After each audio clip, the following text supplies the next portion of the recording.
crois que ces moments, le Seigneur m'a mis en cœur de parler de sa parole. La parole. La parole sous un autre aspect, parce que je sais, quand on parle parole, mais pourquoi parole? Parole tout simplement parce que c'était étonnant quand même quand Jean, dans son premier livre, il va dire « Au commencement était la parole ».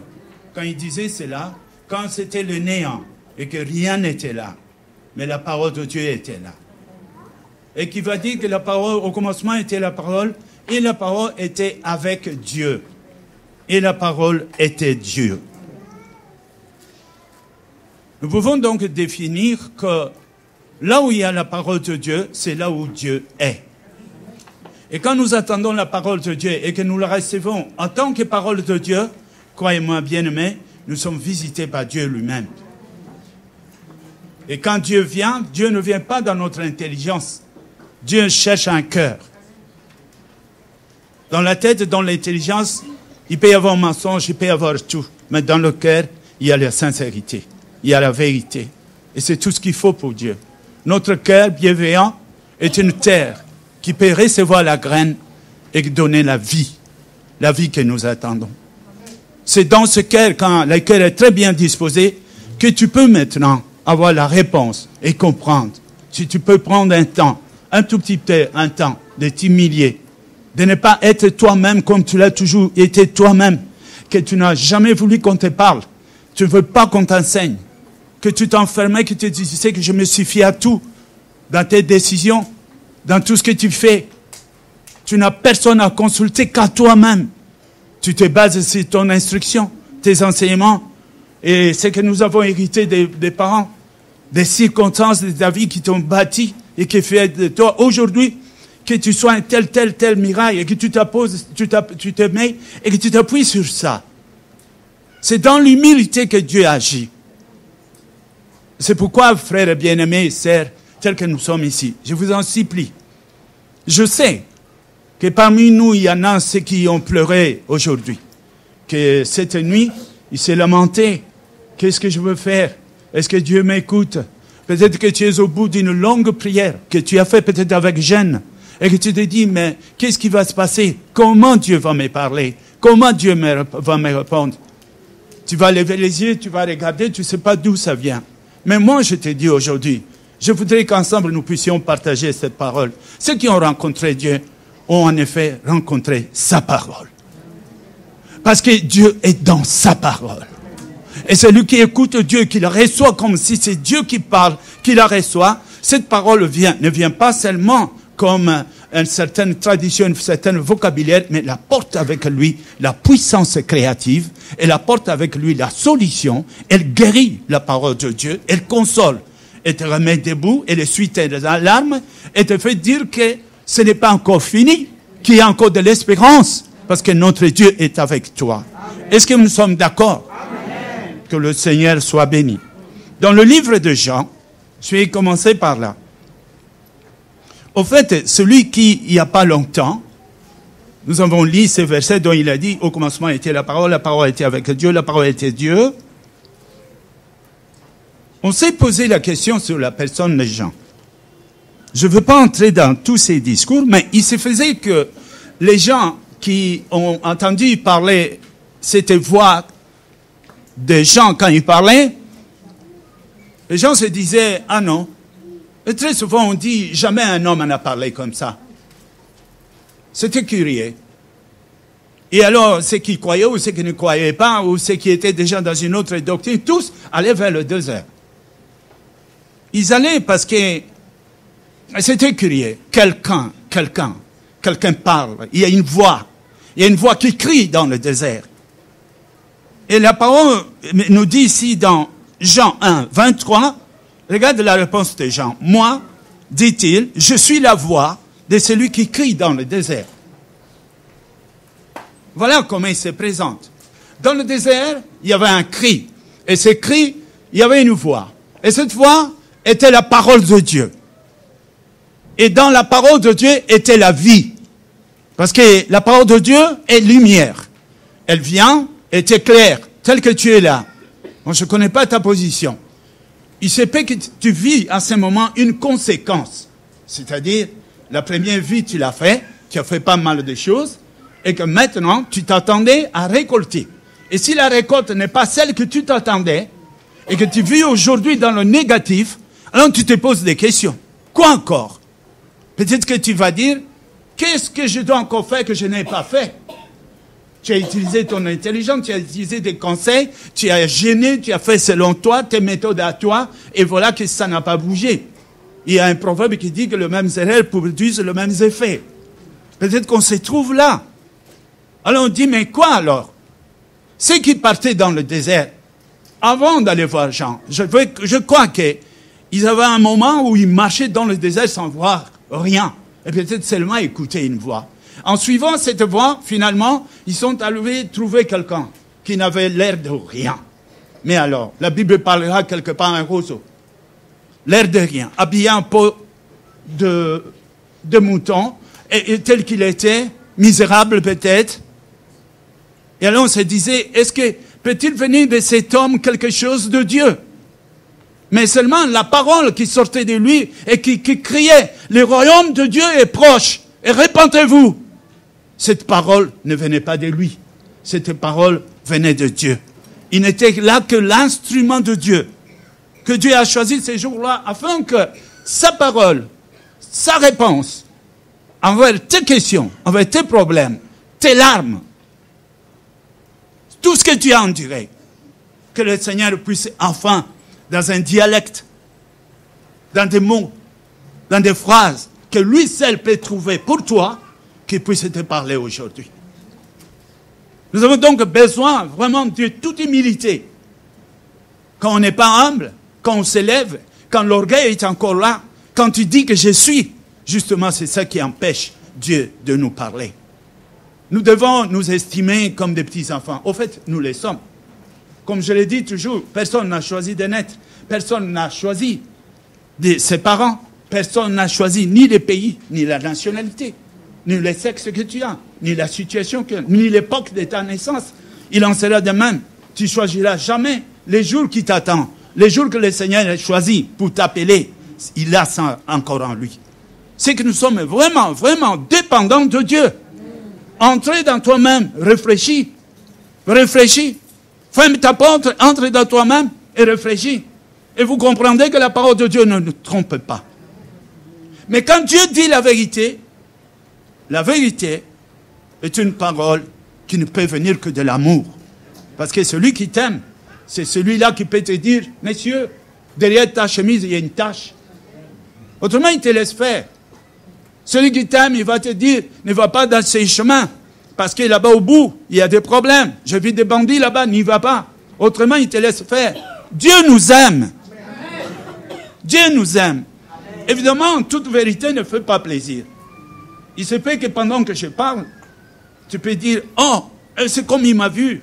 Oh, mais cette parole est dure. Oui, bien sûr.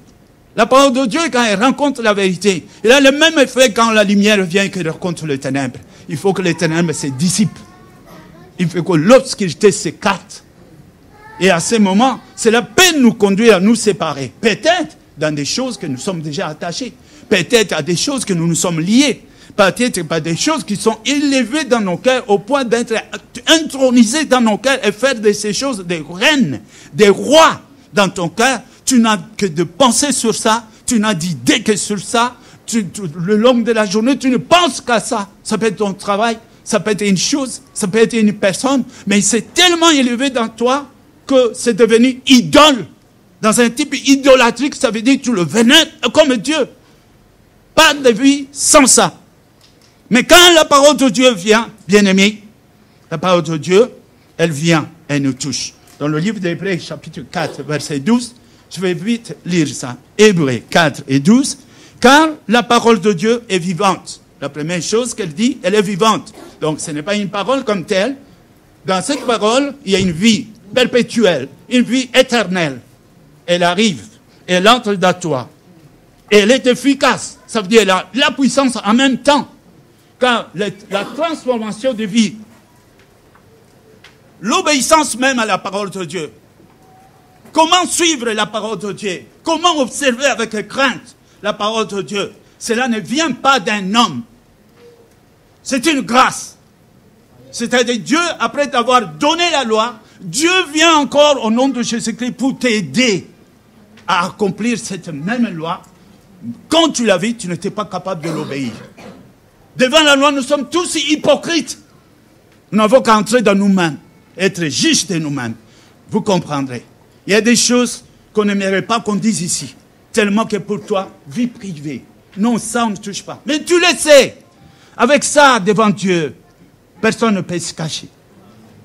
La parole de Dieu dit, elle est plus tranchante qu'une épée quelconque à 2 tranches. Elle peut vous prêcher, elle peut me prêcher en même temps. Donc moi-même, je ne suis pas épargné. Dieu me parle aussi. Et au moment où vous écoutez, j'écoute aussi. Et c'est exactement comme si on a mis un miroir devant moi. Quand on est dans la salle de bain, tu te laves et tu vas dans le miroir, tu te regardes. C'est là où le miroir te reflète ce que tu es réellement. Et tu peux corriger. Les jeunes femmes savent ça. Elles restent longtemps là-bas parce que ça ne va pas. Pas comme ça, pas comme ça. Et puis elles corrigent, elles corrigent, elles corrigent. À un certain moment, il dit, bon, ok, ça va. Mais ça, dans ce sens physique.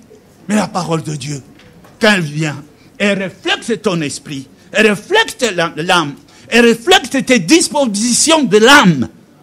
Des choses cachées dans les pensées. Parce que tout ce qui sort de la bouche vient par les pensées. Ensuite, ça passe par la parole. Et par la parole, elle passe dans les actes. Et si ce ne sont pas des actes qui plaisent à Dieu, le péché est consommé. Mais la parole de Dieu va jusque-là, comme elle est dit. Elle est tranchante, pénétrante, jusqu'à partager l'âme et l'esprit. Il va jusque-là. Peut-être que je pouvais venir chez toi te dire, j'ai envie de te parler de Dieu. Ah non, il y a des chiens ici, on ne peut pas entrer. La parole de Dieu traverse, passe au-dessus des chiens. Il va jusque dans ton cœur où tu habites. Et il va te parler dans ton âme. Elle sépare les jointures et les moelles. Elle juge les sentiments et les pensées du cœur. C'est qu'est la parole de Dieu. En elle est la vie. Dans la parole de Dieu, il y a la vie. Il y a des gens qui disent, je vais rencontrer Dieu. Dieu est dans sa parole. Réfléchissez. De tout ce que nous voyons, il n'y a rien qui existe sans la parole de Dieu. Et cette parole, ceux qui veulent comprendre qui est cette parole, tu veux voir ça? Eh bien, la parole s'est fait chair. Elle habitait parmi nous. Pleine de grâce. Pleine de puissance. Et cette parole n'est rien d'autre, la parole de Dieu, c'est Jésus-Christ. L'Apocalypse nous dit, vers le dernier temps, il viendra. Et ce nom, on l'appellera appris Jésus. Non. Ces jours-là, ce sera la parole de Dieu.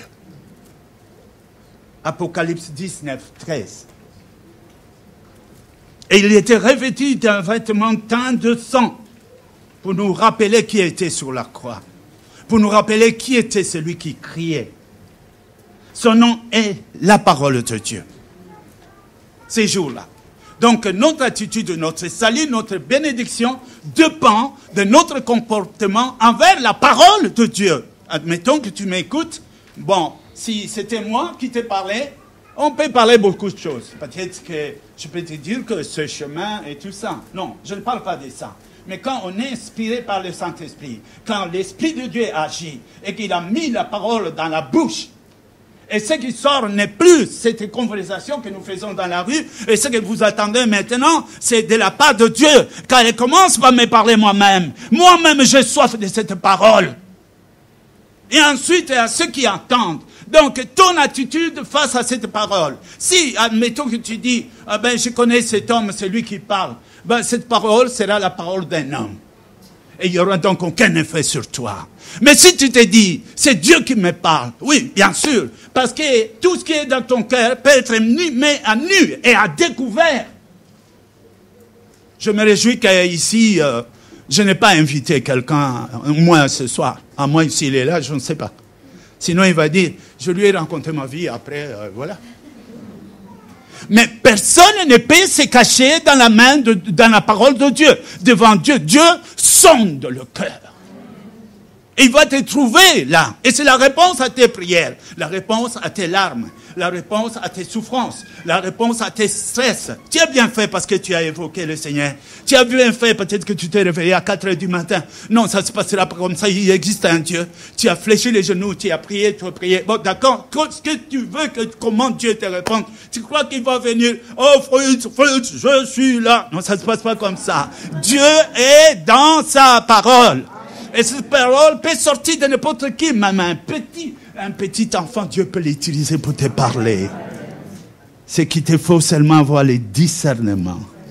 Et que tu te dis, c'est pas possible, mon fils n'a jamais parlé comme ça, Dieu me parle. Amen. Si tu reçois cette parole, comme Dieu te parle, que tu l'honores, que tu l'acceptes, et que tu la plantes dans ton cœur pour qu'elle devienne vie, il va se passer un miracle.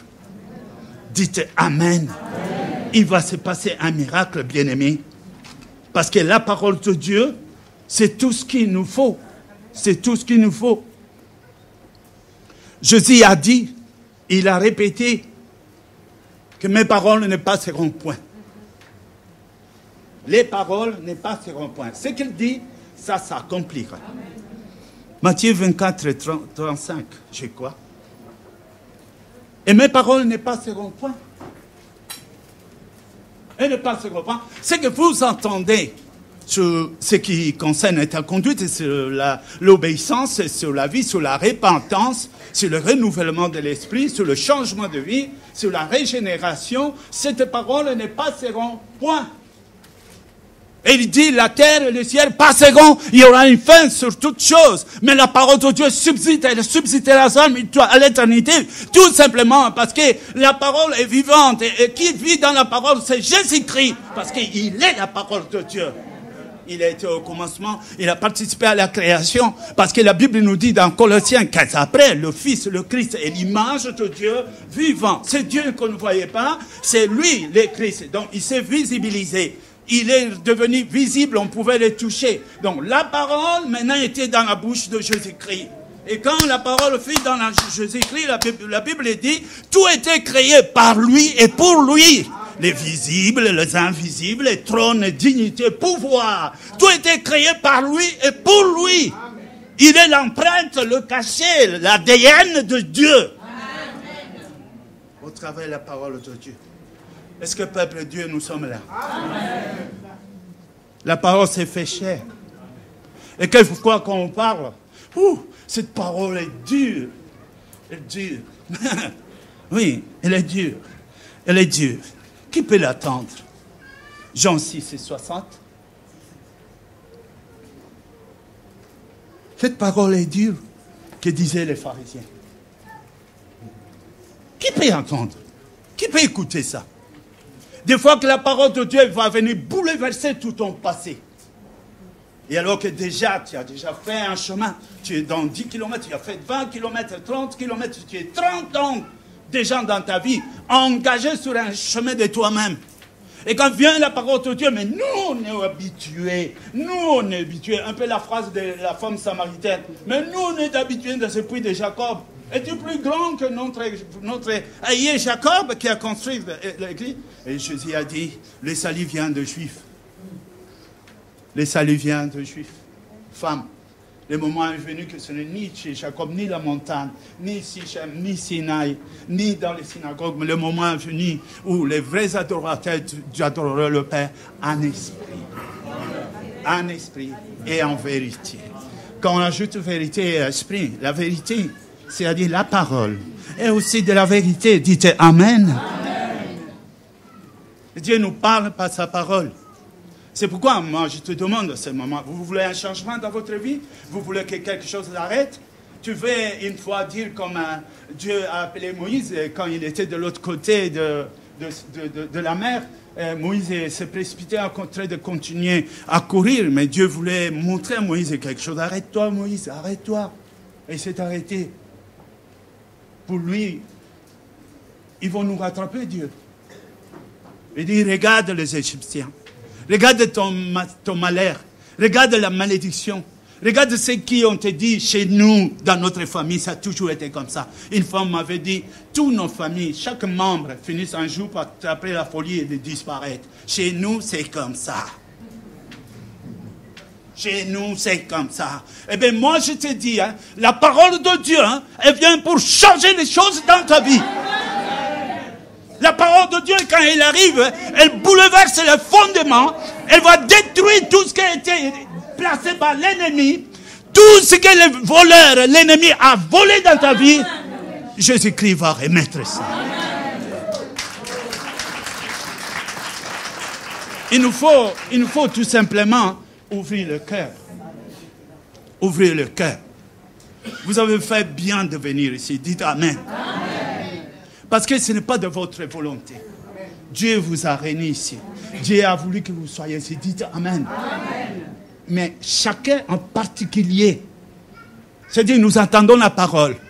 Mais il doit y avoir dans la parole un attendement tout à fait particulier. Quelque chose d'intime entre toi et ton Seigneur. Tu sais toi-même. Tu sais où tu es.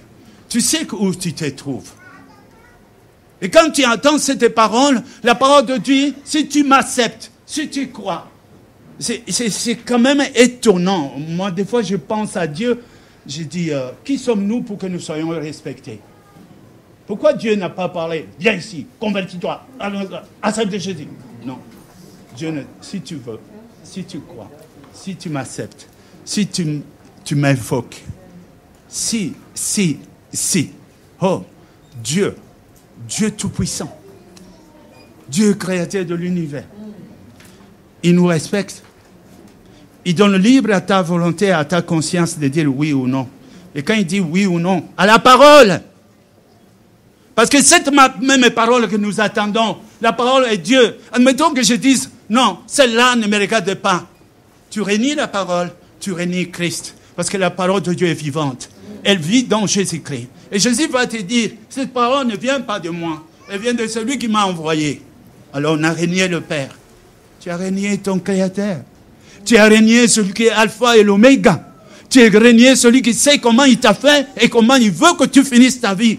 Et voilà, tu es venu, maintenant, tu veux prendre l'indépendance, te révolter, faire une vie de rébellion pour faire ce que tu veux. Et après on va dire, Dieu m'a abandonné. Je ne comprends pas Dieu. Mais c'est Dieu qui te dit, je t'ai envoyé ma parole. Il y a une voix qui crie, qui te interpelle. Souviens-toi de là où tu es tombé. À partir de quand est-ce que ta propre intelligence, l'intelligence et ta propre conception a intervenu dans ta vie et que tu as claqué la porte pour dire, personne ne me parle. Depuis ces jours-là, tu as laissé le diable entrer dans ta vie. Et le diable ne nous aime pas. Tout ce que nous avons à faire, c'est de revenir. J'aime quelque chose.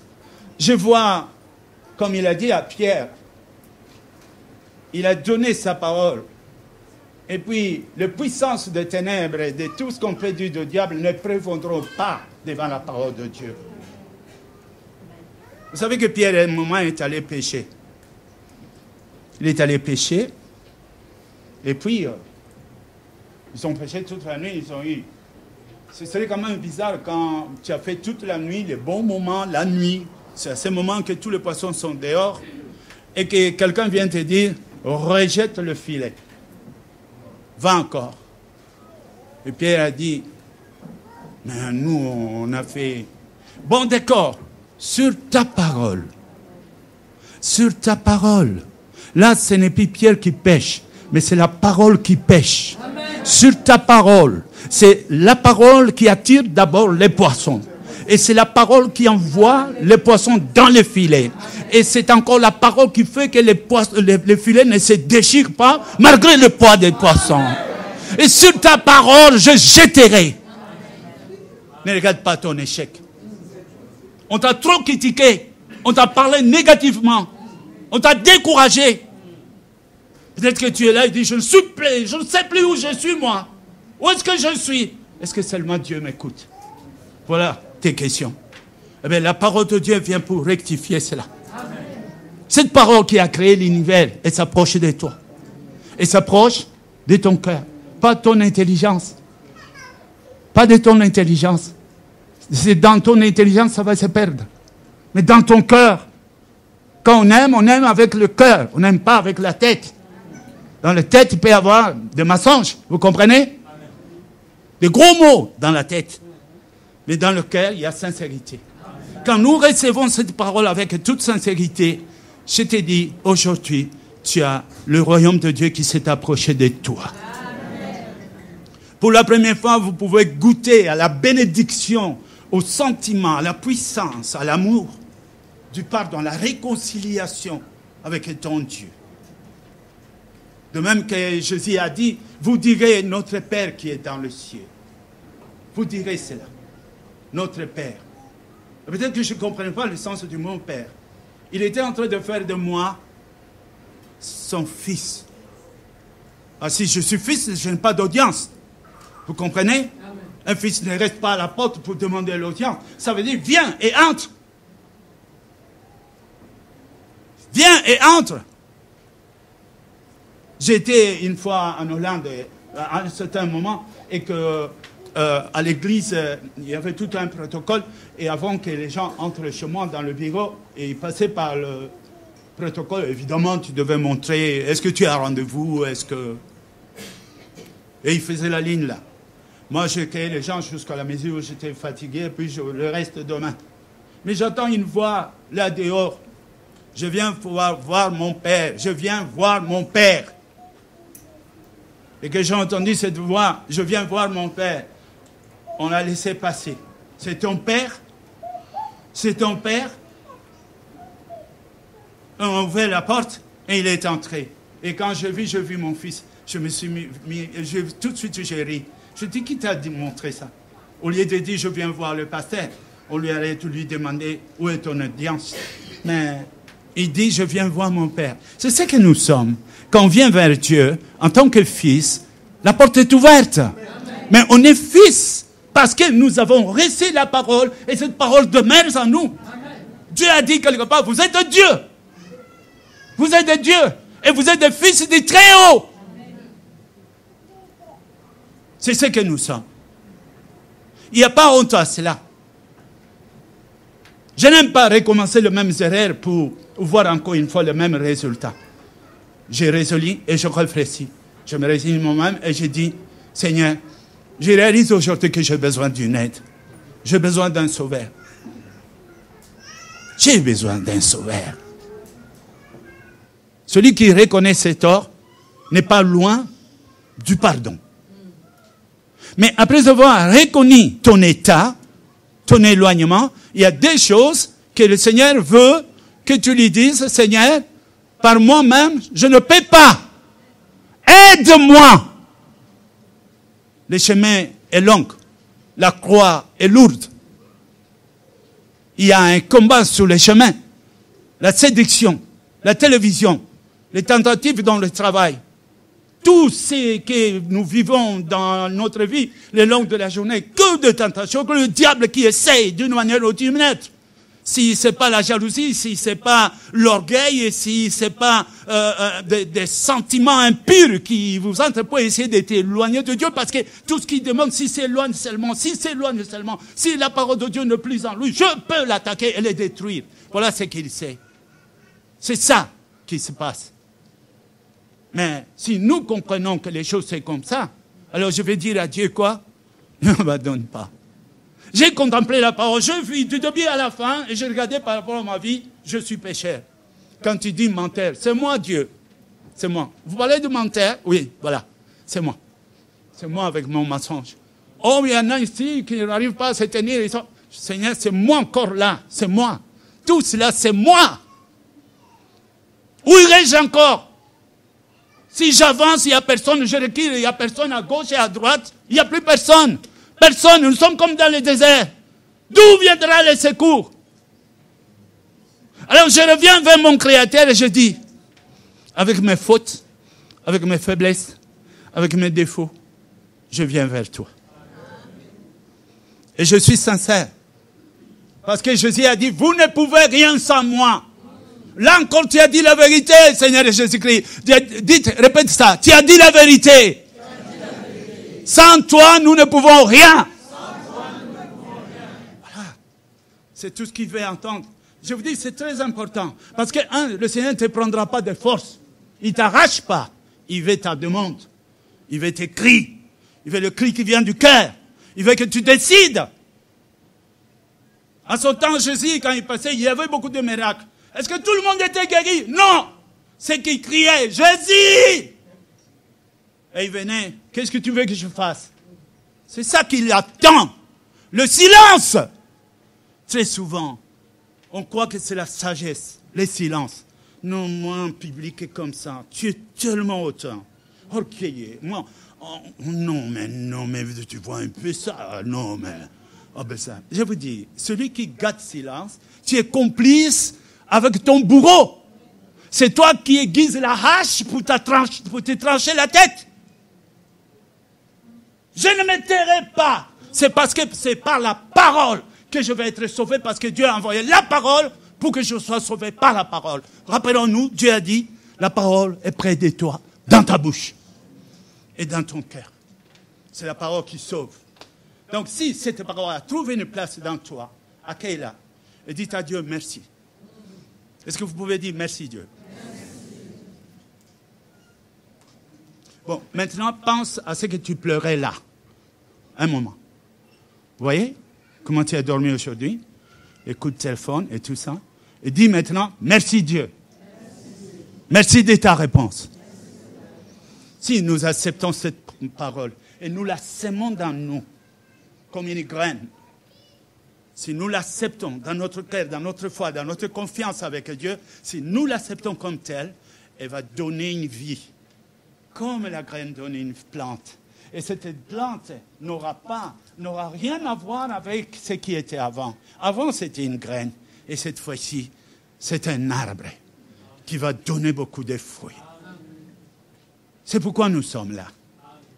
Bien-aimé, Dieu parle d'une manière ou d'une autre. Les enseignements de Dieu sont universels. Et quelquefois, il utilise la parabole et tout ça. Oui, comme ça, chaque nation, chaque culture peut interpréter ça, l'adaptant à la culture là où il se trouve. Mais en un mot, Dieu nous aime. Et il veut que nous ayons la vie.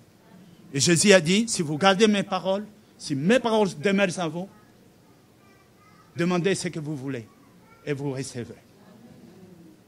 Nous disons Amen. Amen. Acclamons le Seigneur Jésus.